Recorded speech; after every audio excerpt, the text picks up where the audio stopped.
My wife came out of the burning building carrying another man's son. Not a stranger's son. Mark Reynolds' son. Her first love son. Captain Sarah Mercer. The woman who wore my ring. Commanded firefighters for a living. And told our 7-year-old daughter that mommy always came back for her. Stumbled out through smoke with Noah Reynolds in her arms while cameras flashed and Mark screamed her name like she had saved his whole world. I was standing at the EmberGuard control console when the second child locator still blinked red inside the building. Lily Mercer, our daughter, still inside.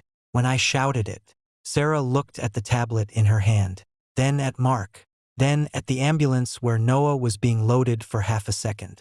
She froze. That half second told me everything. She had heard the alert. She had seen the signal. She had believed Mark when he said Lily was already out because it was easier than turning away from him. So, I did not beg her.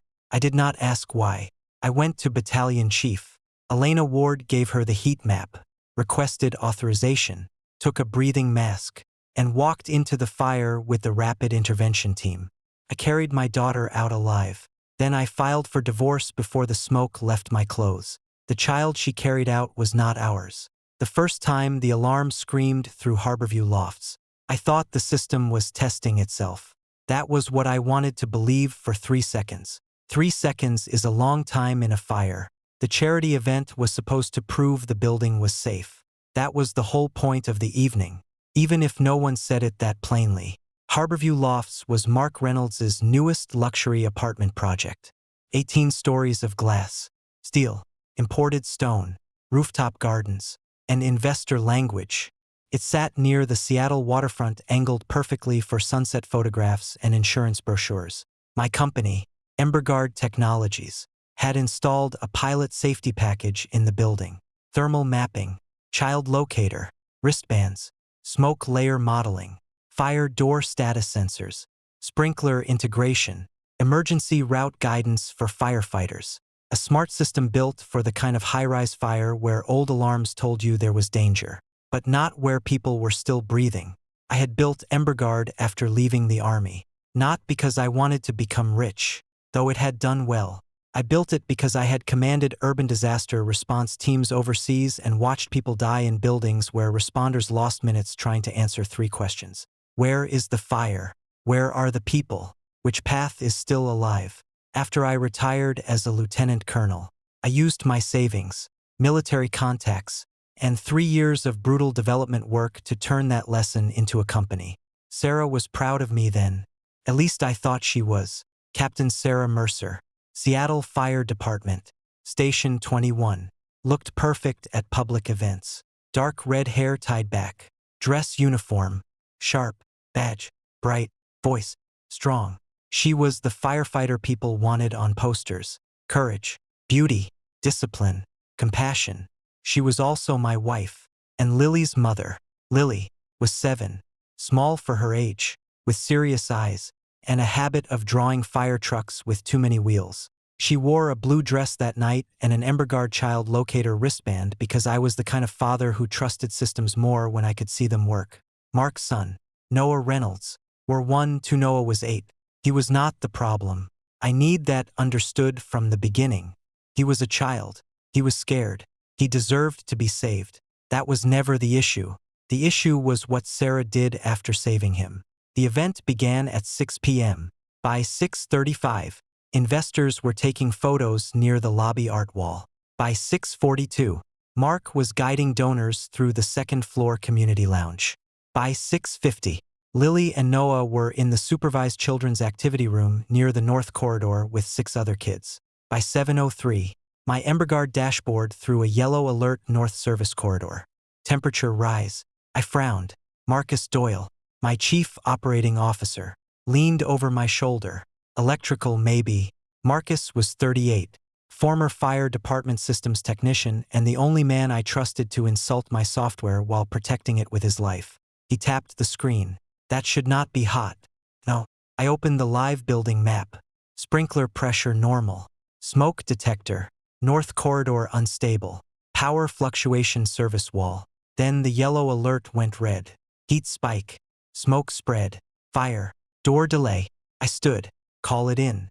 Marcus was already moving. 7:05. The building alarm activated.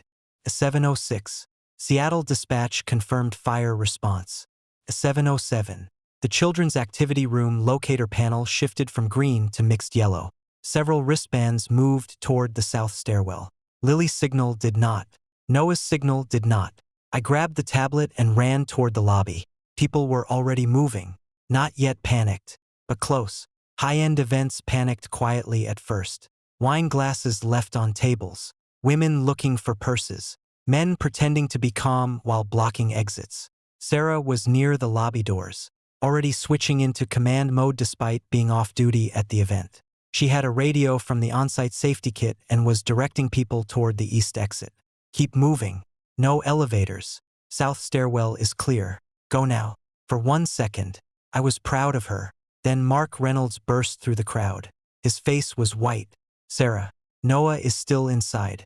Sarah turned. Where? Children's room. North corridor. Cannot find him. I shoved the tablet into view. Lily is still inside. To Sarah's eyes flashed to the screen. 2 red signals. Lily Mercer. Noah Reynolds. Both in danger zone. Before she could answer, fire crews arrived outside. Sirens split the street. The first engine pulled up. Then ladder. Then battalion command. Battalion Chief Elena Ward stepped out hard-eyed and fast. Already receiving dispatch updates. Sarah moved toward her. I followed with the tablet. Elena, I said. Emberguard shows 2 child locators still inside. North corridor. Lily Mercer and Noah Reynolds. Smoke layer growing. South path unstable. Service stair might hold for 4 minutes. Elena knew me. She knew my company. She also knew I was not a firefighter under her command. That mattered. Stay with systems, she said. Feed data to command. I can do that. Sarah had already pulled on gear from the arriving unit. She was not on duty, but firefighters near fire do not stay civilians for long. Elena gave her a look.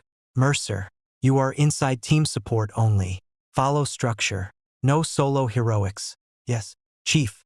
Mark grabbed Sarah's arm. Noah is scared. Please, Sarah, please. She looked at him. That look was too familiar. Not romantic. Not exactly worse. Responsible. As if Mark's pain had become an order only she could hear.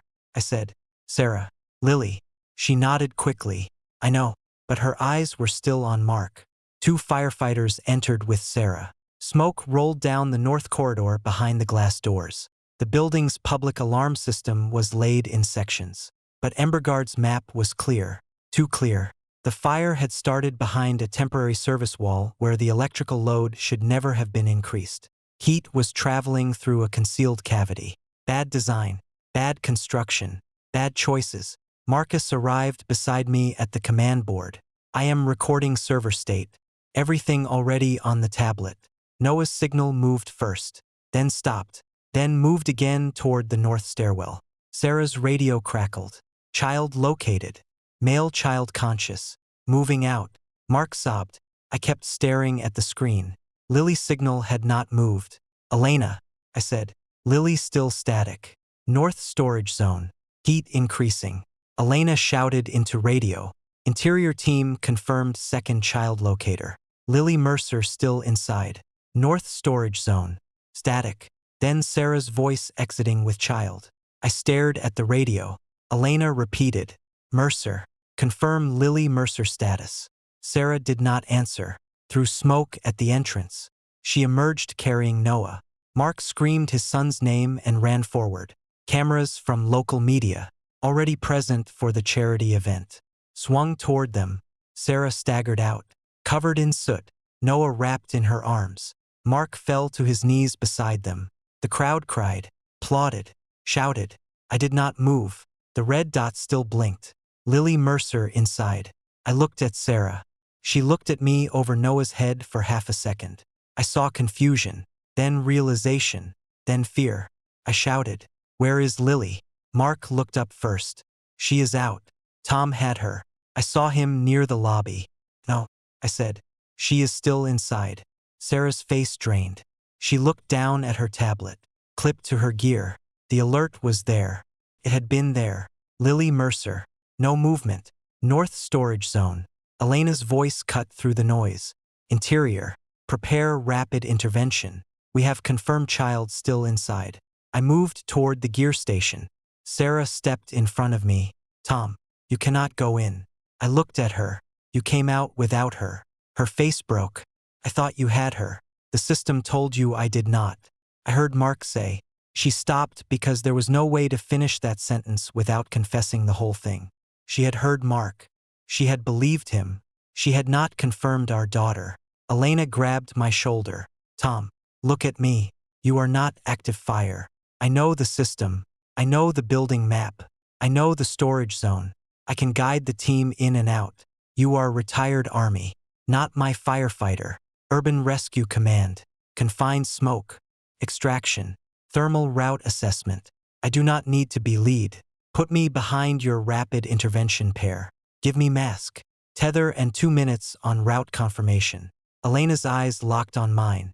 She did not like it, but she looked at the tablet. Lily's signal flickered. Time was closing. Elena turned to her crew. Mask him. He goes tethered behind. RIT. Mercer does not go. Sarah flinched. Chief, I can. Elena cut her off. No, you already missed the second child. The words hit Sarah harder then. Smoke. I took the mask. Marcus stepped close, fastening the tablet mount to my forearm with hands that moved fast and steady. Do not die, he said. Not the plan. Your plans are often terrible. Record everything. Already recording. Go get your daughter. I pulled the mask over my face and followed the rapid intervention team into the building. The smoke swallowed us before I could hear Sarah crying. The daughter I pulled from the smoke inside the north corridor. The world had no edges. Smoke makes a building lie. Walls disappear. Distance stretches. Heat presses down like a hand. Sounds bend and come back wrong. The fire alarm screamed above us. But the smoke aid direction. Somewhere deeper in the building. Sprinklers hissed and water struck tile. Broken glass cracked under boots. I had been in worse places. That did not comfort me because this time the missing person was Lily. Firefighter Jackson went first. Firefighter Price second. I came behind them on a tether. One hand on the guideline. The other on the tablet mounted to my forearm. My mask breath loud. My ribs tightened with every step. Though the old Army injury was years behind me. The Emberguard map flickered through interference. Lily's wristband signal was weak, but present. North Storage Zone 12M ahead. Heat rising along the ceiling. Low air pocket possible near interior wall. I keyed the short range Elena had clipped to me. Mercer to command. Signal active. Moving North Storage. Heat overhead. Low visibility. Recommend low approach. Elena answered. Copy. RIT has 2 minutes to contact before reassess. 2 minutes a lifetime. Not enough. We moved low. Jackson checked the first door. Clear. Price checked the second. Blocked by fallen shelving. My tablet pulsed. Lily's signal shifted 2 feet. Not movement. Signal bounce. I forced myself not to imagine her trying to crawl. Do the problem, not the fear.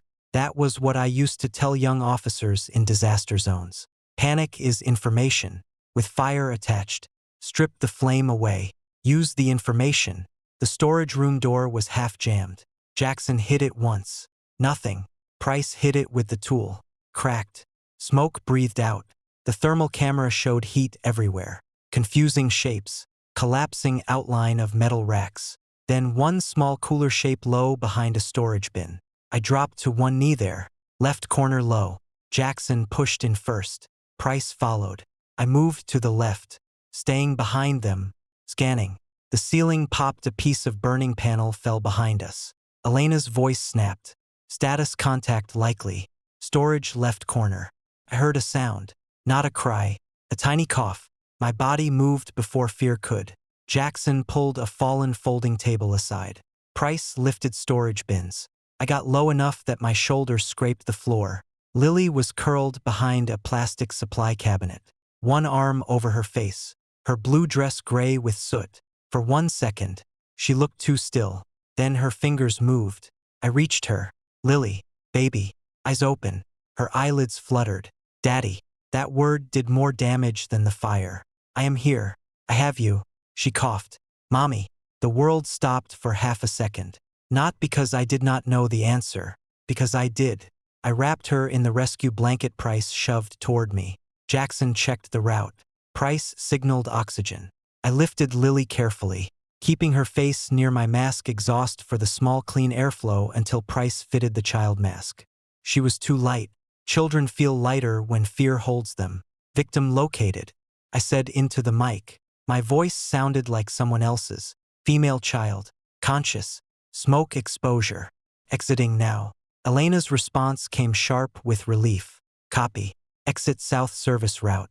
Conditions degrading north. The route back was worse. Heat had moved faster than the model predicted. That meant the concealed wall cavity had more fuel than building plans showed. Mark's building had hidden something and the fire was now explaining it. We moved low, Lily against my chest, her small fingers gripping my shirt through the gear. Jackson cleared debris.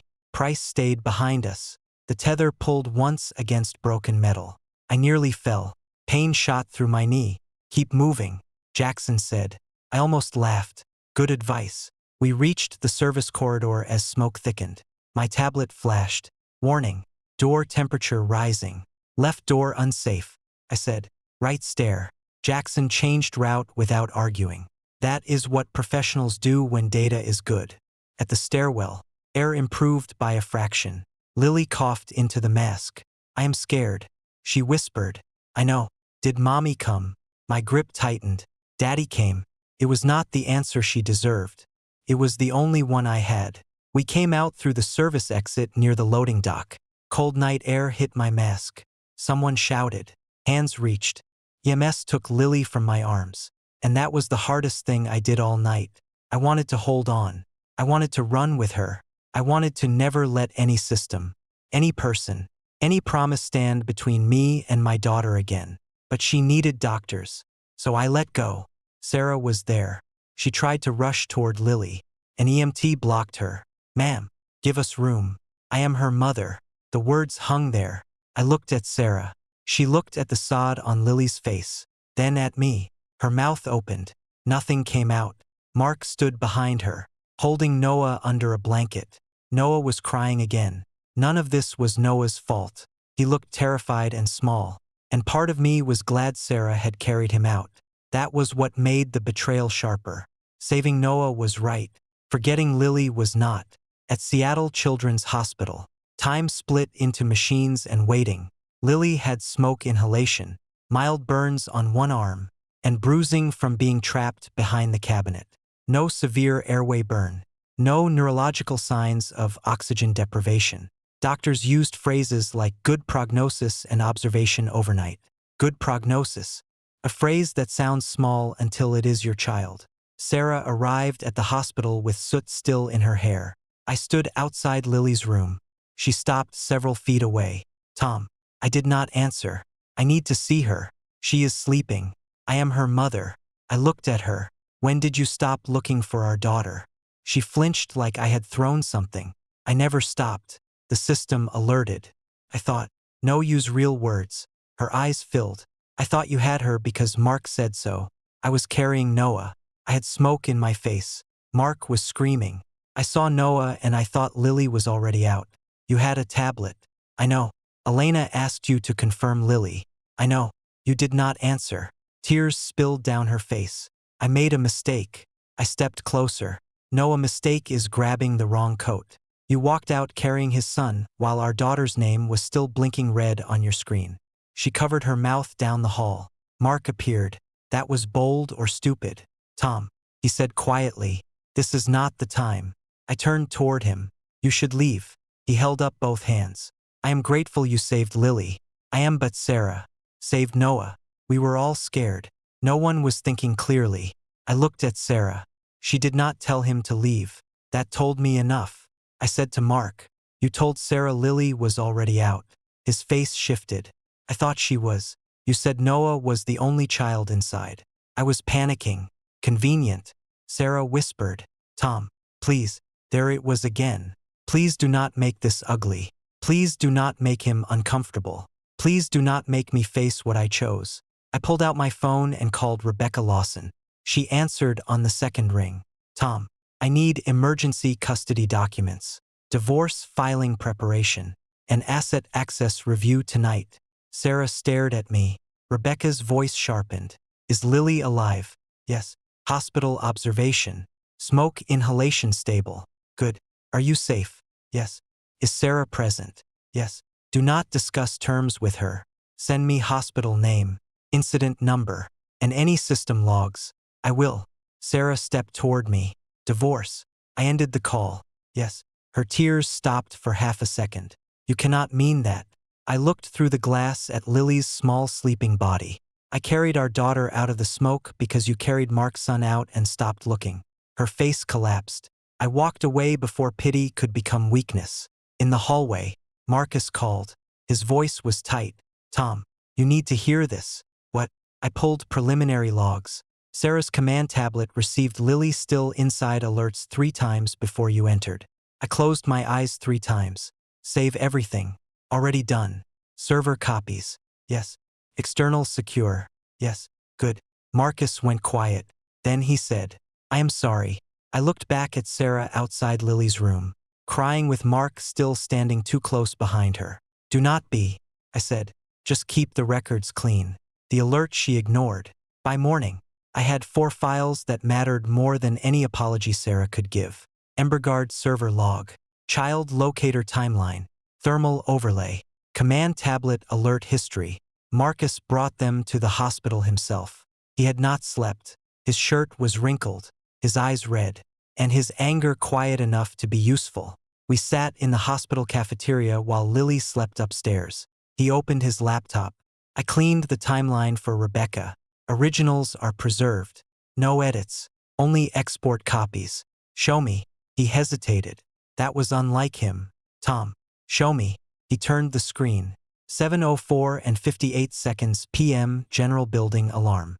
7:05 and 14 seconds p.m. Child group movement detected from activity room. 7:05 and 49 seconds p.m. Noah Reynolds locator stationary. North corridor 7:05 and 52 seconds p.m. Lily Mercer locator stationary. North storage zone 7:06 and 10 seconds p.m. Alert sent to command tablet A. On-site safety console EmberGuard mobile unit. Command tablet A was Sarah's. 7:07 and 33 seconds p.m. Noah locator moving.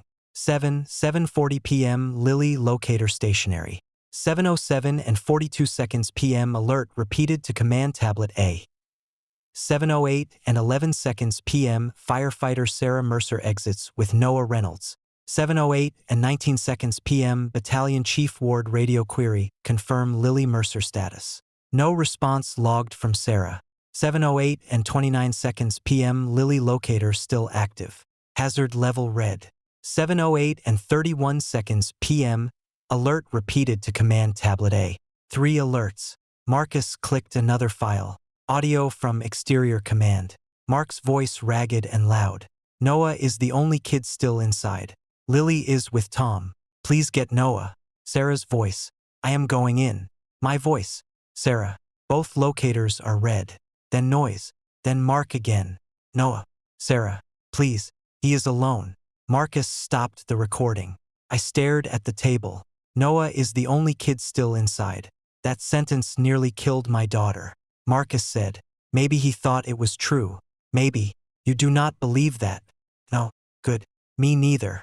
He opened the tablet alert screen reconstruction. Sarah had received the Lily alerts. She had not acknowledged them. That mattered. If she had acknowledged and then overruled, the evidence would show intention. If she ignored, it showed failure. But the failure happened after being warned. Rebecca arrived at noon.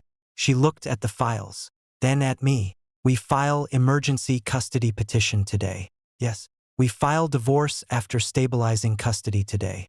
Tom. Today she studied me, then nodded. Fine. Today. I knew what she was thinking. Courts like calm. Judges like process. Angry fathers can hurt themselves legally. But I was not angry in the way people expected. I was done. There is a difference. Rebecca laid out the immediate actions. Emergency temporary custody request based on trauma hospital report and fire incident facts preservation notice to Seattle Fire Department. Harborview Lofts ownership. Mark Reynolds's development company and Emberguard asset review. Sarah's authorized user credit card suspended. Company vehicle access revoked. Emberguard facility access suspended. Pending investigation. Family trust residence occupancy reviewed. No unsupervised decision-making regarding Lily until pediatric and psychological evaluation. I signed everything. Each signature felt like a door closing. At 8 p.m. Sarah tried to enter Lily's room while I was with the doctor. Lily was awake. Small horse holding a stuffed rabbit a nurse had found in the pediatric ward. When Sarah stepped in, Lily's hand tightened around mine. Sarah saw it. Her face broke. Baby. Lily looked at her mother. Her voice was tiny. Did you forget me? The room went silent. Even the doctor looked down. Sarah took one step forward, then stopped. No, Lily. I never forgot you. Lily's eyes filled. Daddy came. Sarah covered her mouth and backed out of the room. I stayed beside my daughter. That sentence became part of the custody file. Not because I wanted to punish Sarah with a child's pain, but because Lily's fear was real. Courts do not decide based on adult shame. They decide based on a child's safety. At 4:30, Sarah found me in the hallway. Tom, my car declined. Yes, she stared. What? I froze the authorized user card. Emberguard access is suspended. The company SUV needs to be returned by tomorrow. Rebecca will send the rest. Her face went pale. You are cutting me off while Lily is in the hospital.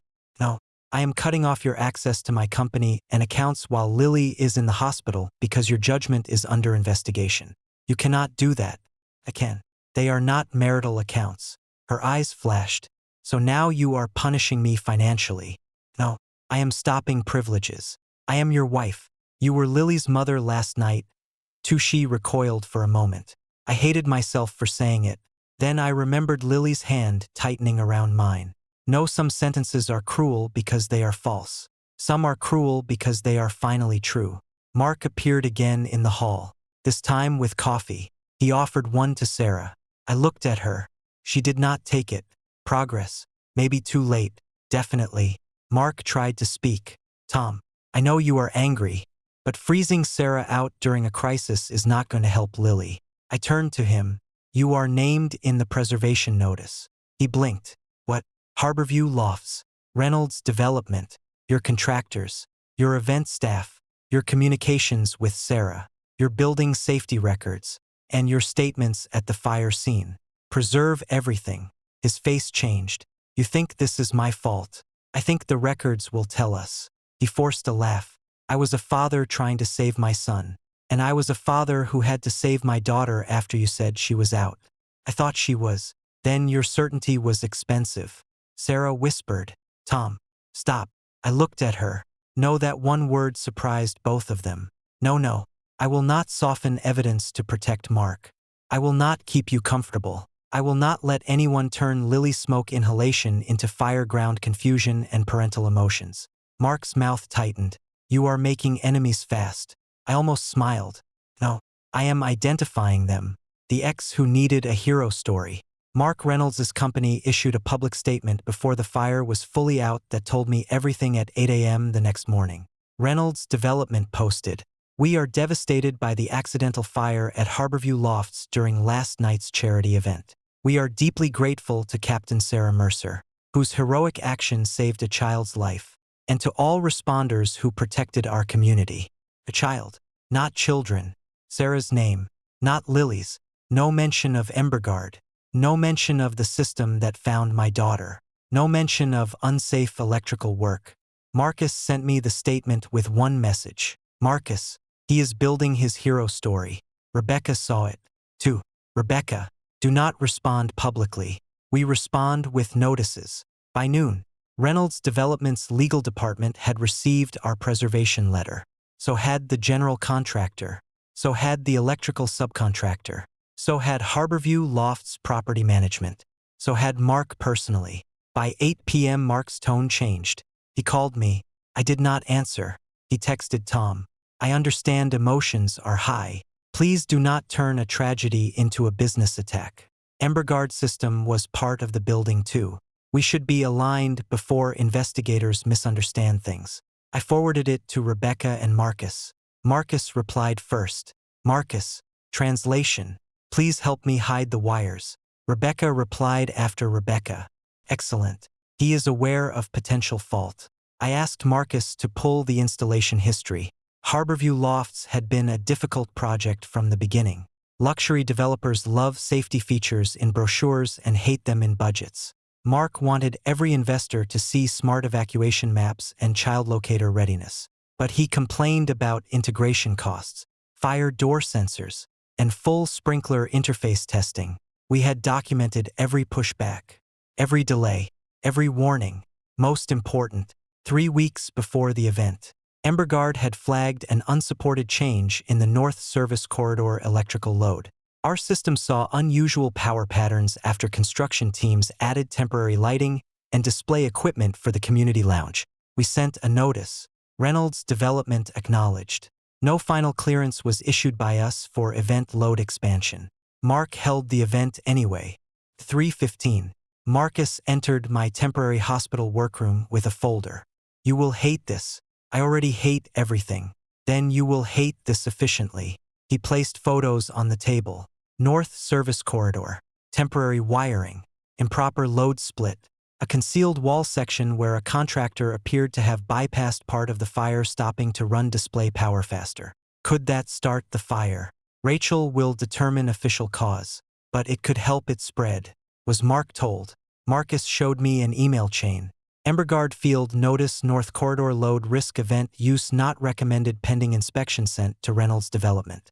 Copied to Mark. Copied to Property Management. Mark's reply, we cannot delay Thursday's charity showcase. Keep the safety language practical. We have investors attending. Practical. Another dirty word. That evening, Sarah came to the hospital without Mark. She looked like she had not slept. Can I sit with Lily? Doctor says short visit. Supervised. Her face tightened at the word supervised. By you. By me or a nurse?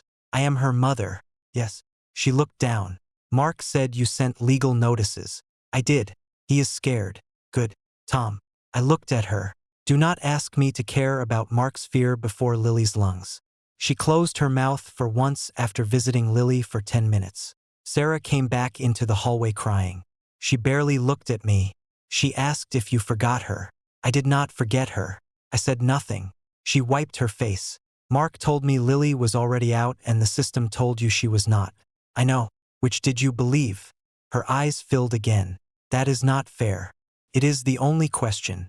She leaned against the wall. I believed what I wanted to be true. That was the first honest sentence she gave me. Not enough but real.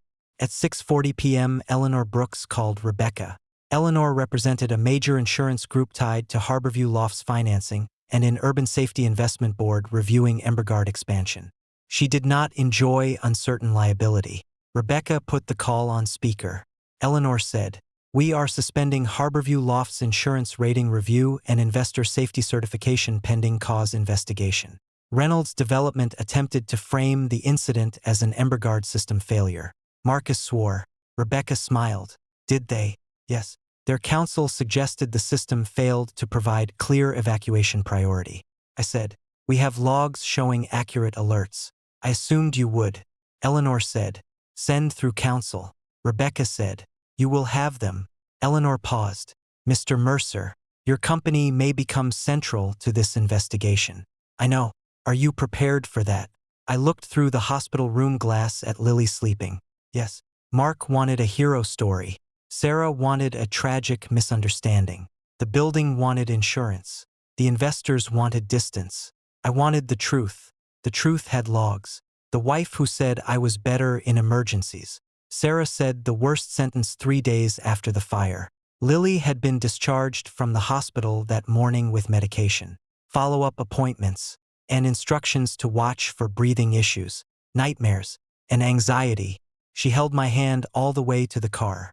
When Sarah tried to buckle her into the child's seat, Lily turned her face into my sleeve. Sarah stepped back like she had been burned. We drove to the temporary apartment Rebecca had arranged near EmberGuard headquarters, not the house. The house was held in the Mercer Family Trust, and Sarah's right to live there was about to become part of legal discussion. I wanted Lily somewhere quiet, controlled, and away from reporters. Sarah followed us. I did not invite her in. She stood in the parking garage, arms wrapped around herself. We need to talk through Rebecca. Tom, our daughter, just came home from the hospital. Yes, that is why you need to leave. She looked as if she could not process the words. I am her mother. You are also part of the incident she is recovering from. Tears filled her eyes. You make me sound like I heard her. I looked at Lily through the car window. She was holding her rabbit and watching us with too much silence for a 7-year-old. You left her in the building. Sarah shook her head hard. I saved Noah because he was right in front of me. Mark was screaming. I thought you had Lily. You are better in emergencies. I thought you would get her. There it was. The sentence. The confession dressed as praise. You are better in emergencies. I thought you would get her. I stared at my wife. So my daughter became my job because I am better under fire. Her mouth opened, closed. I did not mean it like that. You did. No, I trust you. No, you used me as the backup plan for the child we made together. She cried. Tom, please. No, cannot lose Lily. Then you should have kept looking for her. She covered her face. I took out a folder from the passenger seat. Rebecca had delivered it that morning. Divorce petition draft. Emergency temporary custody filing. Trust residence notice. Asset access review. Sarah stared. You already prepared these? Yes. While Lily was in the hospital? Yes. How could you think about divorce while our daughter was in the hospital? Because our daughter was in the hospital. She took a step back. I continued. You will return the EmberGuard SUV by noon tomorrow. Your authorized user card is frozen. Your company event access is suspended. You cannot use EmberGuard systems or branding for your Firefighter Family Foundation. You cannot enter the trust residence without arranging through counsel. Her face went pale. That is my home. It is a trust property. We lived there for 6 years. And last night, when Lily needed a mother who remembered she was still inside, history did not save her. Her jaw trembled. This is punishment. This is protection from me. For Lily. From chaos. From Mark. From anyone who thinks her safety is negotiable. She flinched at Mark's name. Mark is not the issue. Mark lied at the scene. His building may have caused the fire. His company tried to blame my system. And you still said his name like I am being unfair. Sarah looked down for the first time. She did not defend him. Small progress. Still too late. I was scared. She whispered. So was Lily. I opened the rear door and helped my daughter out. Lily clung to me. Sarah bent down carefully. Lily, baby, I love you. Lily hid behind my leg. Sarah's face broke. I did not comfort her. Inside the apartment, Lily sat on the couch with her rabbit while I made soup. She barely touched after she fell asleep. I signed the divorce petition. Rebecca watched over video call. You are sure? Yes. You know Sarah will argue fire ground confusion. I know. You know the court will not treat one bad incident the same as intentional harm. I know this custody filing needs to be about Lily's immediate trauma and safety, not revenge. It is. Rebecca studied me. Yes, I believe that. Marcus arrived later with Lily's favorite drawing set and a bag of groceries. He looked around the apartment. Not bad. It is temporary. Temporary sometimes saves lives. He stocked the fridge without asking. That night, I sat beside Lily's bed. She woke once from a nightmare, coughing and crying. I held her until she slept again. At 2:13 a.m., Sarah texted, "Please tell Lily I love her." Then another, "Please do not take everything from me." I looked at the messages for a long time. Then I sent them to Rebecca. No response to Sarah. Not because I was cruel, because I had learned something in fire, war, and marriage. If someone only sees the alarm after the damage reaches them, they are not asking for repair. They are asking for the siren to stop. The family that called my fear selfish. Richard Grant came to my office with anger. Margaret Grant came with tears. That had always been their pattern. Sarah's father had retired from the Seattle Fire Department after 32 years. He was respected, loud, and certain that no one who had not worn turnout gear could understand what happened inside a fire. That was going to be a problem for him because I had worn combat gear in burning streets. led evacuation teams through collapsed buildings, and built the system that found the child his daughter missed. Margaret had spent decades in firefighter family circles, hosting dinners, fundraisers, memorial events, and support groups. She had used Lily's drawings of fire trucks on foundation newsletters. She had called me her steady son-in-law in speeches. They arrived at Embergard without an appointment. Marcus called from reception. "Your in-laws are here." "I have no in-laws right now. They are breathing like in-laws. Send them to conference room B." Record already. When I entered, Richard was standing. Margaret sat with a tissue in her hand. Richard started immediately. "Tom, this has gone too far. Good morning." "Do not good morning me. Sarah is falling apart. So is Lily." Margaret flinched. "Lily is home." "Yes. Can we see her?" "No." Richard's face hardened. "You have no right to keep grandparents from her. I have every right to protect a traumatized child from people pressuring me before the emergency custody hearing." Margaret cried softly. Richard leaned over the table. "Sarah made a fire-ground decision. You know, conditions change by the second. She carried a child out. You are treating her like a criminal because the child was Mark." I sat. "You think that is why it is obvious? Then listen better." I turned on the screen. Marcus had prepared the timeline. No dramatic music. No family pictures. Just data. Lily and Noah both inside. Sarah's tablet. Alert 1. Mark shouting. Noah is the only kid still inside. Sarah entering. Alert 2. Noah moving. Lily static. Sarah exiting with Noah. Elena asking for Lily confirmation. No response. Alert 3. Tom reporting Lily's location. Rapid intervention entry. Lily extracted. Then the hospital note. Smoke. Inhalation. Night terror risk. Child statement. Did mom forget me? Margaret covered her mouth. Richard's face changed, but he fought it. Children say things when scared. Yes, courts know that. Doctors know that. That is why it is one piece of evidence. Not the only piece. He stared at the alert screen. Sarah said she did not know. The logs say the alerts reached her tablet. She may not have seen them. She may not have wanted to. That is unfair. No, it is the question the investigation will answer. Margaret whispered. Did Lily really ask that? Yes. She began crying harder. Richard sat down. For the first time, his certainty lost its legs. Then he tried again. Tom, even if Sarah made a mistake, divorce and custody filings are extreme. Do not destroy your family because of one terrible night. I looked at him. The family almost ended in that storage room. He closed his eyes. Margaret said, "She loves Lily. I know she loves you." I know. Then why? Because love that forgets under pressure cannot be the only safety plan. The room went quiet. I opened another folder. Your Firefighter Family Foundation received notice this morning. No further use of Embergard technology. Lily's drawings. My military rescue history or Harborview incident references in fundraising. Margaret looked confused.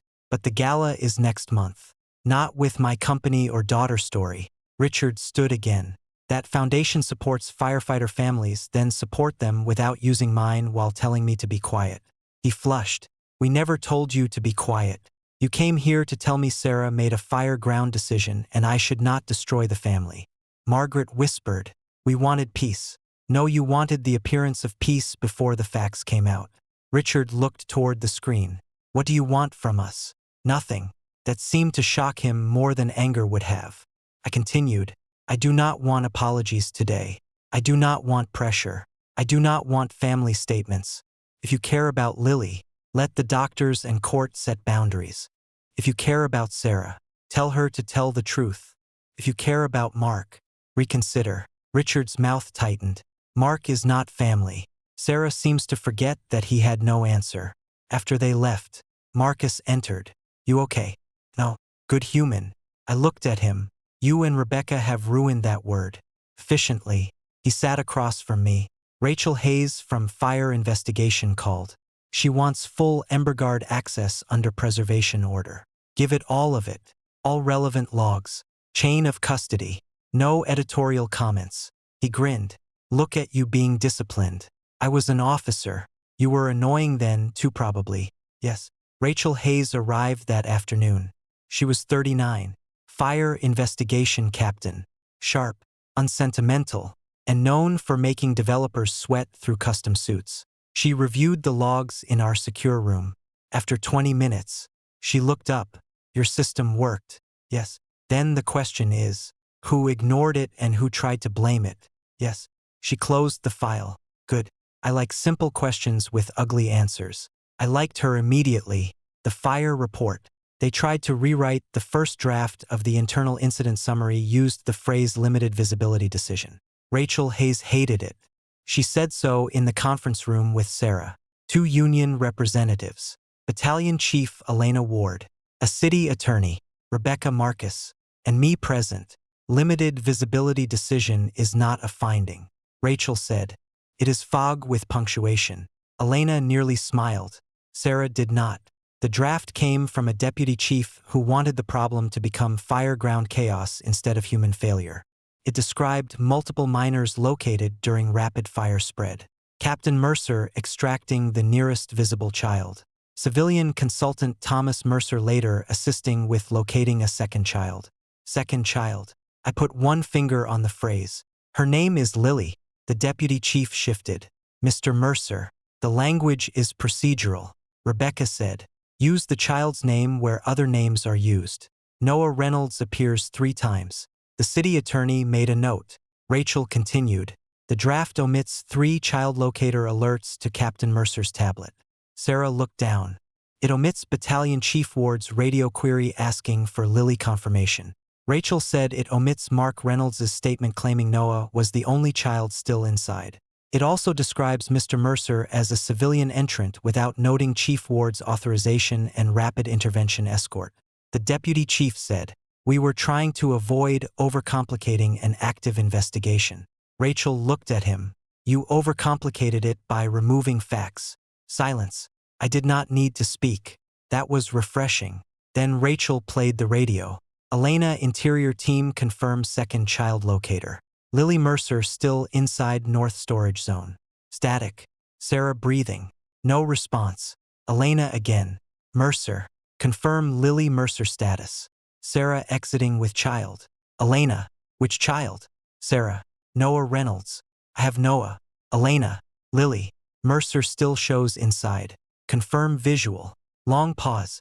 Sarah. I thought she was out. That was the sentence. Not fully malicious. Not innocent. I thought she was out. Rachel stopped the audio. Then she played my later transmission. Mercer to command. Signal active. Moving north storage. Heat overhead. Low visibility. Recommend low approach. The deputy chief looked uncomfortable. Good. Mark's legal team submitted a statement that day. It claimed Reynolds' development had complied with all safety standards. It claimed Emberguard was in pilot status and not a certified life safety replacement. It claimed event conditions were approved by contractors. It claimed Mark Reynolds relayed information he believed accurate during an extreme emergency. It also suggested that my entry into the building may have complicated command dynamics. Marcus laughed when Rebecca read that part. Then he realized no one else was laughing and stopped. Sorry. It is just so stupid. Rachel said. Noted. But not official. Rebecca said. We will respond officially. Our response included Elena's authorization. The body camera from Firefighter Jackson showing me tethered behind the rapid intervention team. The thermal overlay. The locator path. The fact that my presence shortened search time by an estimated 90 seconds. 90 seconds in a child smoke inhalation case that is not ego. That is oxygen. Sarah asked to speak to me after the meeting. Rebecca said no. I said yes. Recorded in the hallway. Sarah stood with her arms folded tight. I did not tell them to write it that way. I know you do not believe me. I believe you did not write the draft. I do not believe you fought it before Rachel did. She looked down. I am scared. I know my career could be over. Yes, that does not move you at all. I thought about Lily coughing in her sleep. No, she flinched. Tom, your career did not move you back into that hallway. Her eyes filled. I deserve that. Yes, for once. She did not argue. Then she whispered. Mark says the building was safe. Mark also said Lily was out. She closed her eyes. I know. Do you? She nodded slowly. I am starting to. That night, Rachel's team found the bypass Harborview Loft's North Corridor fire separation system had been compromised by temporary electrical work. A subcontractor had routed additional event power through a concealed wall section without proper fire-stopping inspection. More importantly, someone had disabled part of the local alert relay during event setup because the system kept throwing warnings. The old building alarm delayed. Emberguard did not. Mark's company had known about the warning. The investigation had moved from rescue judgment to cause and liability. Mark called Sarah before anyone called me. Sarah forwarded the voicemail to Rachel. That was new. Mark's voice was low and desperate. Sarah, you need to remember that I trusted your people. Your husband's system was in that building. If this becomes a construction issue, investors will destroy me. I need you to say the fire conditions were too chaotic for any system to be clear. Rachel listened to it twice, then said, Mr. Reynolds has a generous habit of recording motive. Rebecca smiled. He and I are becoming close. Mark had tried to rewrite the fire. Now the building was going to answer. The building that was never safe. Harborview Lofts had been marketed as safe, modern and family-friendly. The walls disagreed. Rachel's investigation found a chain of shortcuts wrapped in luxury finishes. Temporary lighting added for the charity showcase without final electrical sign-off. A concealed wall section opened and resealed without proper fire-stopping inspection. A local alert relay placed in maintenance bypass during setup because repeated warnings were disrupting vendor access. Sprinkler interface delay in the North Corridor due to unauthorized control panel adjustment. Event occupancy increased without updated life safety review. Every item had a document. Every document had a name. Too many of them led to Reynolds' development. Mark claimed he did not know technical details. That is what developers say when profit signs the emails and liability reads them back. Marcus pulled the notice history. Emberguard had sent 3 risk notices. First notice, North Corridor load fluctuation. Second notice, temporary event routing requires inspection before occupancy expansion. Third notice, child locator pilot should not be presented as full building certification until system integration complete. Mark's reply to the third notice. We need confidence language for investor walkthrough. Full certification can follow. Confidence language. I wanted to print that phrase and nail it to the burned wall. Eleanor Brooks joined the insurance review meeting 2 days later. She represented the insurance syndicate and an urban safety investment committee. Mark attended with lawyers. Sarah was not required to attend, but she did, sitting in the back with her union representative. I sat with Rebecca and Marcus. Rachel presented findings. No theatrics photos, wiring, bypass logs, notice emails, fire spread model, Emberguard alert timeline. Mark's counsel tried to push blame toward Emberguard. The system was installed as part of the building safety environment. He said, if occupants still remained inside, questions exist regarding alert clarity. Marcus looked ready to climb. Across the table, Rebecca placed one hand slightly on his folder. No, Rachel answered instead. Emberguard alerted before the building's integrated traditional system provided full corridor status. Emberguard identified both child locators. Emberguard repeated alerts to the command tablet. The system did not fail. Human response and building modifications are under review. Eleanor looked at Mark. Mr. Reynolds, did your company receive Emberguard's event use caution notice? Mark's counsel answered, we are reviewing communications. Eleanor said, I have the email. Mark's counsel went silent. She read it. Then she read Mark's reply. We need confidence language for investor walkthrough. The room shifted. Investors hate many things. They hate being lied to more than they hate delays. Eleanor closed the folder. Pending final findings. Insurance rating review for Harborview Lofts is suspended. The investment safety certification is suspended. Any claim that Emberguard provided full safety certification before the event is unsupported by records currently before us. Mark's face turned gray. There went his shield. After the meeting, he found me in the hallway. His tie was loosened. His charm had cracked. Tom, this is going too far. No, That is all. Yes. He stepped closer. I almost lost my son. I almost lost my daughter. I was scared. So was Lily. His jaw tightened. You are enjoying this. I looked at him. Mark, if I enjoyed this, I would be like you. His eyes narrowed. You think you are better than me? No, I think records are. He lowered his voice. Sarah will not forgive you for destroying me. That actually made me pause. Not because it hurt, because it was so revealing. Even after the fire, after Lily, after the logs, he still believed Sarah's forgiveness was the prize. I said, you still think this is about which man Sarah chooses? What else would it be? My daughter breathing. He had no answer. Good. Sarah heard the exchange from down the hall. I saw her face for the first time. Disgusted. Touched her expression when she looked at Mark. It had taken too long, but she finally saw him. Mark noticed too. Sarah, he said. She stepped back. No, he looked stunned. She turned away from him and walked out. Not toward me, just away. That was the first correct direction she had taken since the fire. The hearing where the heat map spoke. The formal fire investigation hearing opened with Lily's heat map. Not her hospital photo. Not her voice. Not anything that would turn my daughter into a spectacle. A map. Blue building outline. Orange heat spread. Red hazard zones. 2 small locator points. Noah Reynolds. Lily Mercer. Rachel Hayes stood beside the screen. At 7:05 p.m. both miners were inside the hazard area. At 7:06, both locators remained active. At 7:07, Noah Reynolds began moving toward extraction. Lily Mercer remained stationary in the north storage zone. At 7:08, Captain Sarah Mercer exited with Noah Reynolds. Lily Mercer remained inside. Sarah sat at one table with her union representative. Mark sat at another with his attorneys. I sat with Rebecca. Marcus sat behind us. Elena Ward testified first. She confirmed that I had not entered illegally. Mr. Mercer presented EmberGuard data at command.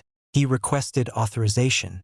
I permitted him to accompany rapid intervention personnel as a system location advisor due to his military urban rescue background system knowledge and the immediate threat to a child. He was not freelancing. Mark's counsel asked, was that unusual? Elena said, so was having a system identify a child faster than standard search. We used the tool available. Rebecca nearly smiled. Then came the audio. Mark. Noah is the only kid still inside. Lily is with Tom. Please get Noah. Rachel paused. Mr. Reynolds, did you have visual confirmation that Lily Mercer was outside? Mark looked at his attorney. No. Why did you say she was? I was panicking. Did you understand Captain Mercer had a personal history with you? His attorney objected. Rachel said, relevant to influence at scene. The hearing officer allowed it. Mark's jaw tightened. Yes. Did you use that relationship to direct her attention to your son? My son was in danger. So was hers. Mark had no answer. Sarah was asked about the tablet alerts. She tried to speak professionally at first. I was operating under smoke conditions. Multiple inputs, emotional noise, and a child in hand. Rachel asked, did your tablet receive Lily Mercer's alerts? Yes. Did you acknowledge them? No. Did you hear Battalion Chief Ward ask for Lily confirmation? Yes. Why did you not answer? Sarah's face trembled. I was carrying Noah. I thought Lily was out. Based on what? Sarah closed her eyes. Based on Mark saying she was out. The room went silent. Did EmberGuard data confirm that? No. Did you check? No. That was the truth. Ugly. Simple. Enough. Then Rachel presented building cause findings. Unauthorized temporary electrical load. Improper fire stopping. Local alert relay bypass. Prior warnings. Mark's emails. Investor event pressure. Eleanor Brooks testified about suspended insurance and certification. By then, Mark looked like a man watching money burn. The hearing officer's preliminary findings came late that afternoon. The fire likely originated from unauthorized event electrical modifications.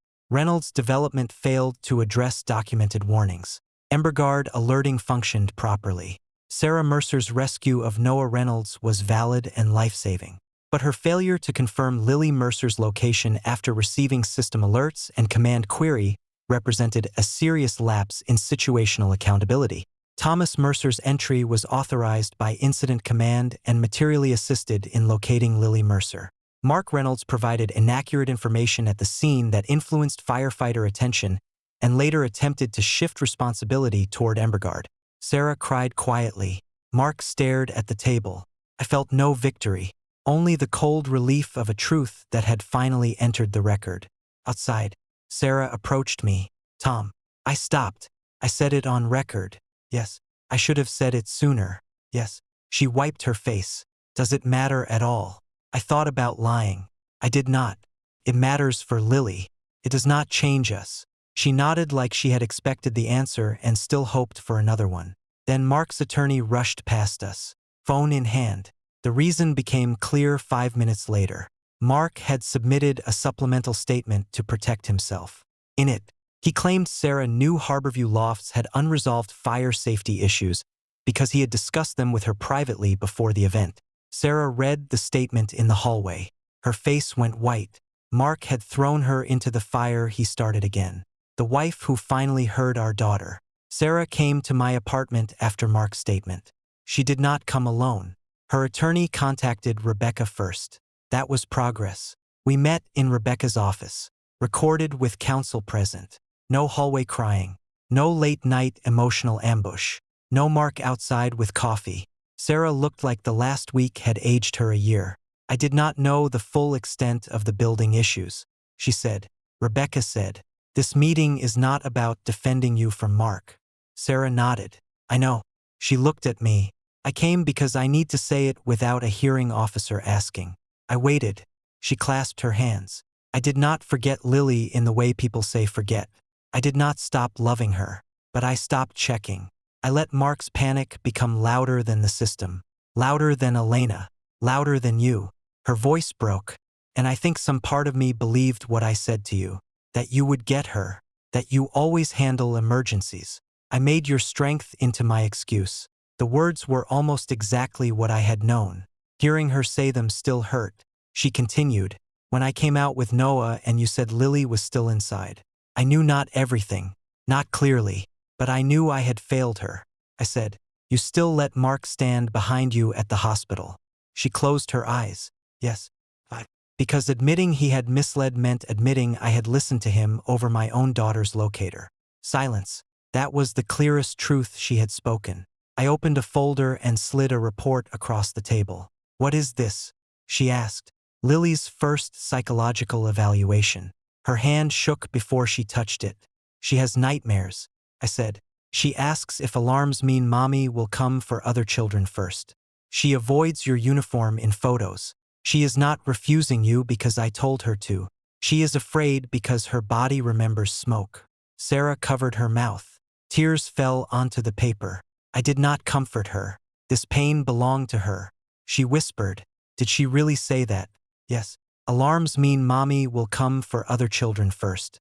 Yes. Sarah bent forward like she could not breathe. Her attorney put a hand near her, then stopped. Some things cannot be helped by touch. After a while, Sarah looked up. I will do supervised visits. I will do therapy. I will not fight the temporary order. Rebecca made a note that surprised me. Sarah saw it. I am not saying I agree forever. But right now Lily needs safety more than I need to feel like her mother. That was the first time she put Lily ahead of her own loss. Late, but real. Then she looked at me. Are you filing today? Yes. Divorce? Yes. She nodded. I will not ask you to wait. Good. I want to ask if one day. No. She stopped. I softened. Nothing. No. Not now. Not as a possibility. Not as comfort. The answer is no. Her face folded in on itself.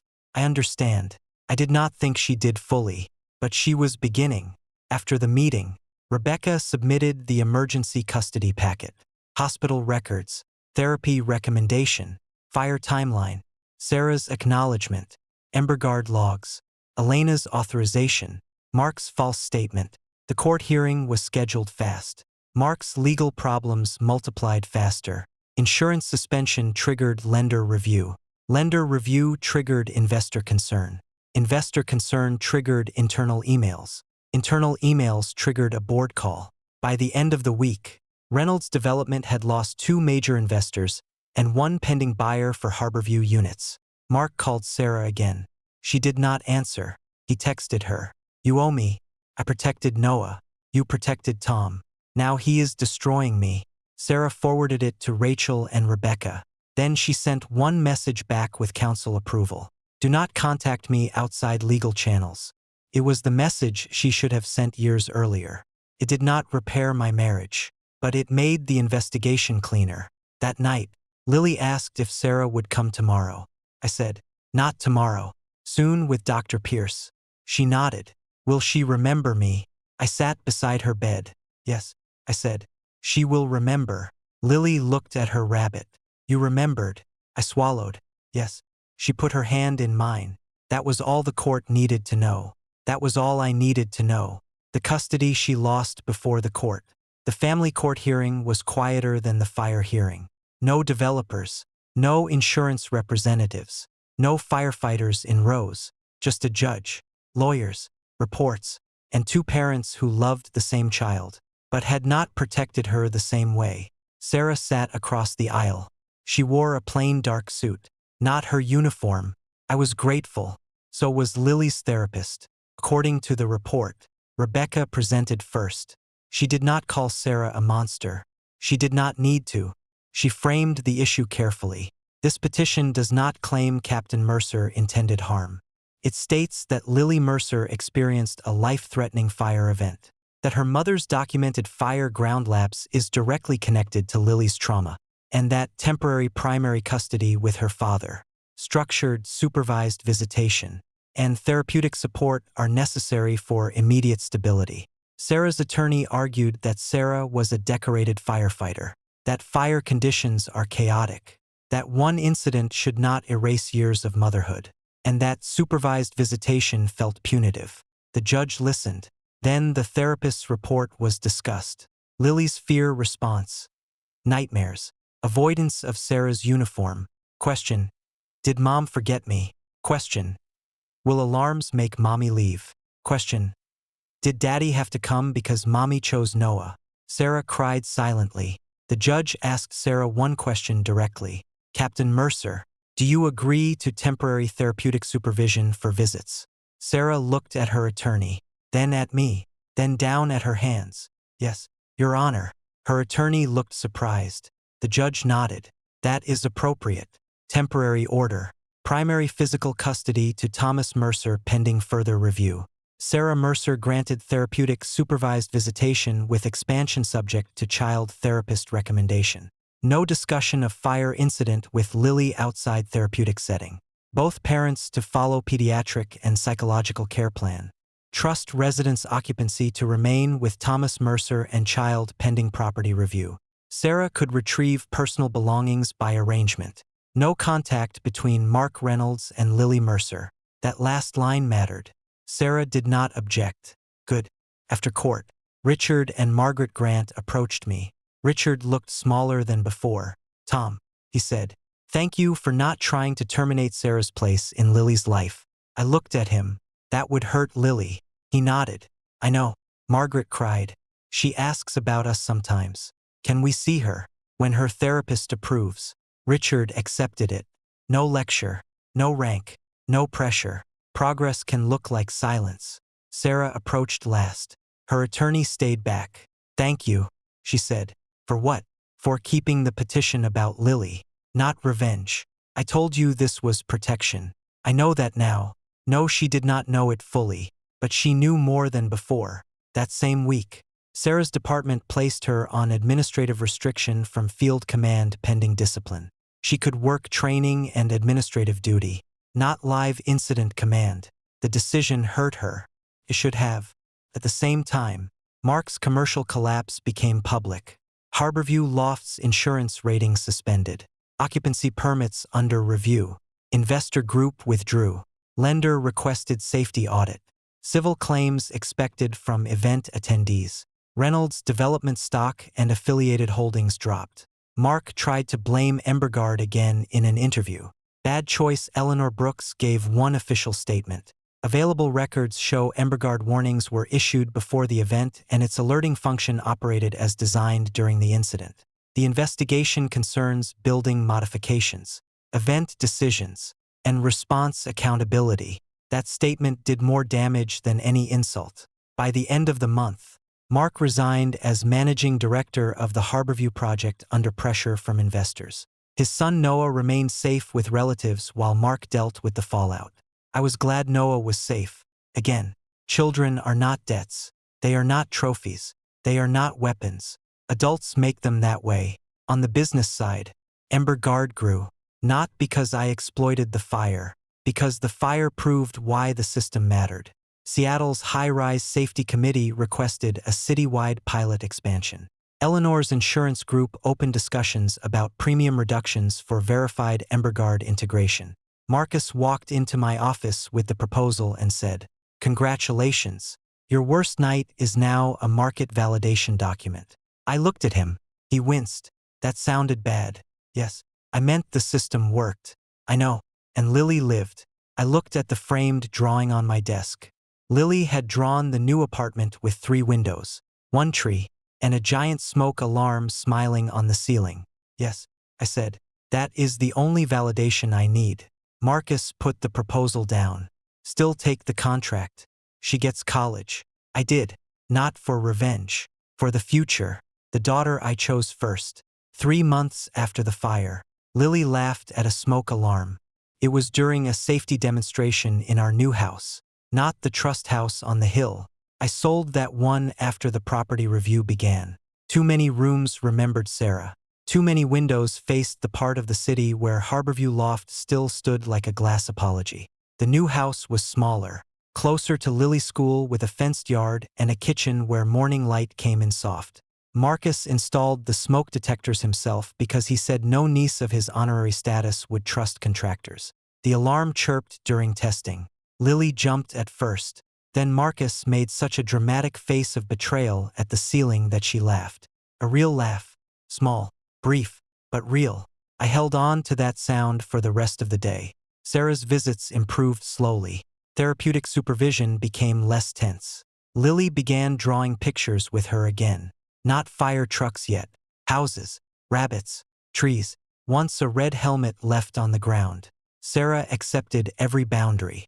No uniform, no mark, no explanation unless guided by the therapist. No promises she could not keep. I respected that respect is not the same as return. Mark Reynolds lost Harborview Lofts by winter. The project went into controlled restructuring after investors forced management changes. Reynolds' development faced lawsuits from buyers, event attendees, and financing partners. Fire code violations led to penalties. The contractor turned over communications showing Mark had pushed for schedule over safety. His public hero story died quietly.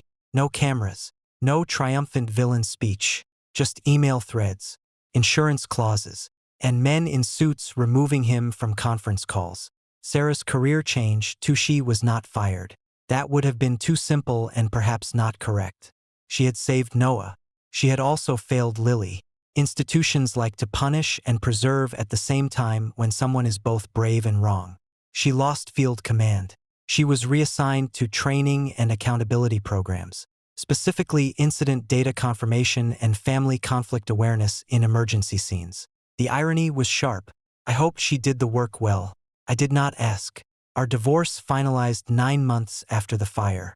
No courtroom drama, no shouting, just signatures, property division, custody terms, and a parenting plan built around Lily's stability. Sarah cried when she signed. I did not. Not because I felt nothing, because I had done my grieving in smoke. After the final hearing, she asked to speak outside the courthouse. Rebecca stayed nearby. So did Sarah's attorney. Boundaries had become normal. Sarah stood on the steps in a gray coat, hair pulled back. No badge, no helmet, no mark. "Tom," she said. "Sarah, I know there is no going back." "Good." She smiled sadly. "You always say that now. It works." She looked down at her hands. "I saw Lily laugh yesterday. The therapist showed me the note. She is healing. I am glad." "I know." Her eyes filled. "If I had turned back for Lily that night, Would we still have a family? I looked at her for a long moment. The question deserved truth, not punishment. You did not lose us because you saved a child. I said, you lost us because you decided our child could wait. She closed her eyes. When she opened them, tears fell. Yes. No argument. No defense. No Mark. Just yes. That was the closest thing to closure we were going to get. A year after the fire, Emberguard launched the citywide high-rise child safety expansion with Seattle's Safety Committee and Eleanor Brooks's insurance group. I stood on a stage for the first time without letting someone else explain my work. I did not tell the whole story. I did not show Lily's face. I did not use her fear as marketing. I said only what mattered. In emergencies, systems do not replace courage. They protect it from confusion. A signal ignored is not a system failure. It is a human failure. Our job is to make the signal clearer, harder to miss, and impossible to bury. Marcus stood in the back and gave me 2 thumbs up like a child. Eleanor looked impressed despite trying not to. After the event, I picked Lily up from school. She ran toward me with her backpack bouncing and a drawing in one hand. Daddy, I made something. It was a picture of 2 people standing outside a house. One tall, one small. Between them, a smoke alarm on the ceiling had a cape. I laughed. Is that me or the alarm? She thought. Seriously, both. Fair enough. We drove home through Seattle rain. Not dramatic rain. Ordinary rain. The kind that makes streets shine and houses feel warm. That night, I cooked pasta badly. Lily ate it politely, and we watched a movie about talking animals because she said fire movies were boring now. Boring was a beautiful word. After she fell asleep, I stood in the hallway and looked at the smoke detector Marcus had installed. Green light working. Then I looked at Lily's closed door. Safe. That was the only victory that mattered. I had lost a marriage. I had lost the version of Sarah I once believed would always look for our daughter first. But I had not lost Lily. I had not lost my name. I had not lost the company I built, the truth I saved, or the future they all thought I would sacrifice to keep the peace. That night, I walked into the fire for my daughter and walked out of the marriage for myself. The end.